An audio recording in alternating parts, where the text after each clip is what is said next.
When most of us first saw Idiocracy, it felt harmless, exaggerated, absurd. A cartoon future so ridiculous it couldn't possibly touch real life. We laughed because it felt safe, distant, fictional, insulated by satire. It was easy to say, "This could never be us." And for a while, that laughter protected us. But that safety was carefully manufactured. What most audiences never knew is that Idiocracy was once far darker, far quieter, and far more accusatory. Entire scenes were removed not because they were offensive, but because they stopped being funny. They crossed a line where satire turns into recognition. And recognition, especially for a mass audience, is dangerous. So let me ask you this: how much truth can a comedy tell before the laughter dies?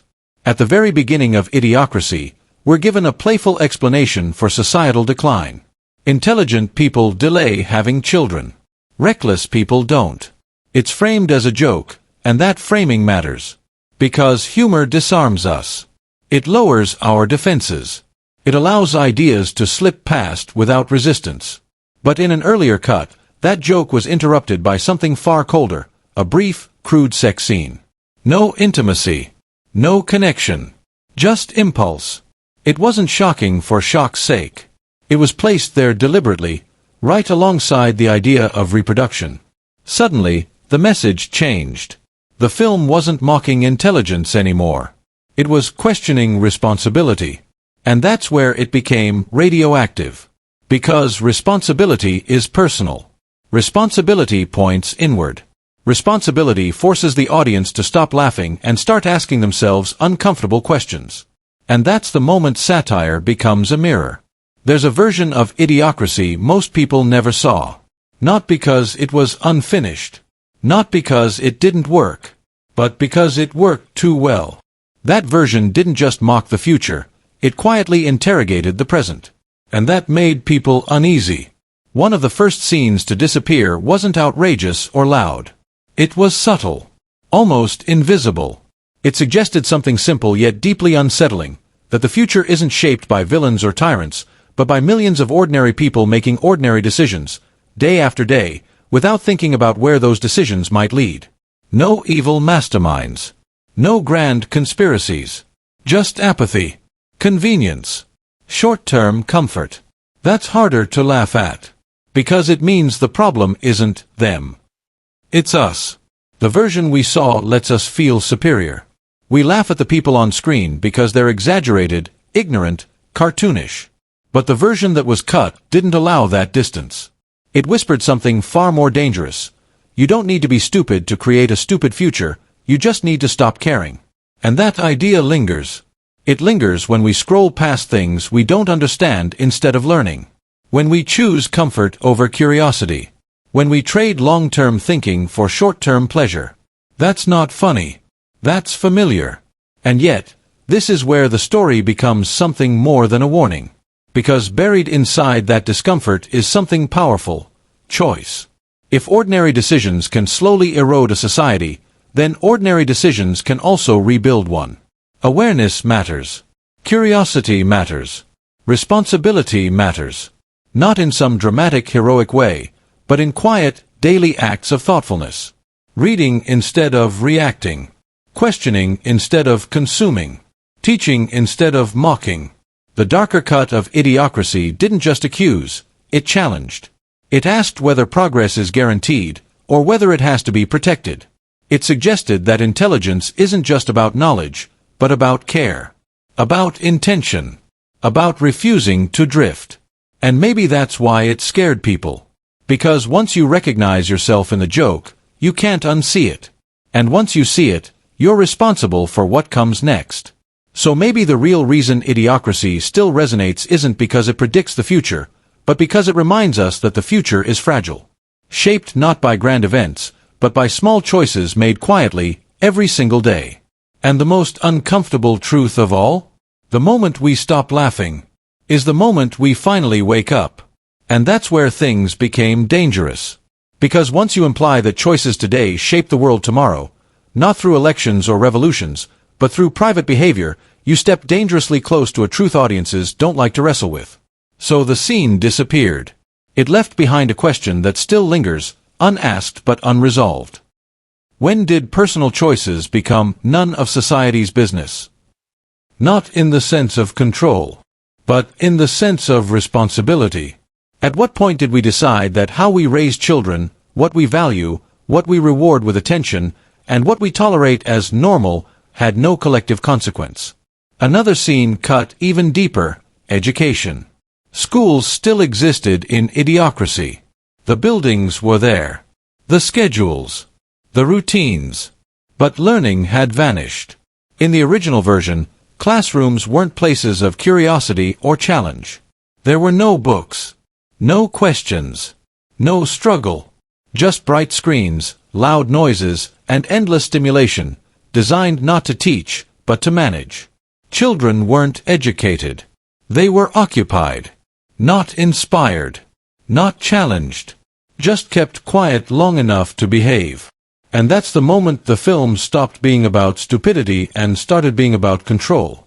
Because a society doesn't collapse when people become ignorant. It collapses when ignorance becomes useful. Touching children is taboo. Touching education is worse. Suggesting, even indirectly, that entertainment could replace learning entirely? That crossed a line. The scene vanished. But the question it raised didn't. Are we educating the next generation, or just distracting them long enough to function? President Camacho is remembered as a joke. Loud. Crude. Absurd. A walking punchline. But in an early version, there was nothing funny about him. On a stage, under bright lights, in front of a roaring crowd, he orders Joe's execution. No trial. No debate. No explanation. Just applause. That was the terrifying part. The danger wasn't violence. Violence has always existed. The danger was how easy it was. No resistance. No outrage. Just approval. Power didn't need cruelty. It only needed permission. That scene was softened because it forced a realization too close for comfort. History is filled with moments where crowds cheered decisions they later swore they never supported. We like to believe we'd be different. Braver. Wiser. More principled. But would we recognize that moment if it happened again, or would we cheer first and reflect later? There was also a museum scene, quiet, sterile, deeply unsettling. Culture hadn't vanished in the future. It had been preserved. But it had been hollowed out. Museums still existed. Guides still spoke reverently. Exhibits were carefully arranged behind glass. But what was celebrated was meaningless. Products, slogans, fragments of noise, treated with the same reverence once reserved for art, philosophy, and history. The laughter stopped during test screenings. People didn't know how to react. Because when culture survives only as form, collapse doesn't need chaos. It just needs emptiness. That scene was almost entirely removed. Near the end of the film, there was one moment with no joke at all. Joe stands alone in the White House. No crowd. No music. No triumph. Just silence. He looks out, not victorious, not hopeful, just aware. Aware that fixing a system isn't the same as changing a culture. Aware that replacing leaders doesn't matter if the rules remain unquestioned. Aware that some systems don't survive because they're good, but because everyone inside them accepts them. That silence made audiences uneasy. So it was cut. Comedy, after all, is supposed to send you home laughing. But should it? And finally, there was a single deleted line at the very end. Short. Cold. Easy to miss. Except for one thing. It pointed outward. Not at the characters. Not at the future. At us. It suggested that decline doesn't require villains, conspiracies, or grand betrayals. Just prolonged indifference. That line erased the comfortable distance between their world and ours. So it vanished. After all these cuts, one truth becomes impossible to ignore. Idiocracy wasn't dangerous because it predicted the future. It was dangerous because, for a brief moment, it refused to let us pretend we were innocent observers. It suggested that the future isn't something that happens to us. It's something we quietly build, through what we tolerate, what we laugh at, what we ignore, and what we reward. The version we remember is the safer one. Loud enough to laugh at. Distant enough to dismiss. A cartoon future filled with exaggerated stupidity, reassuring us that we could never become that. But the original version asked something far more uncomfortable.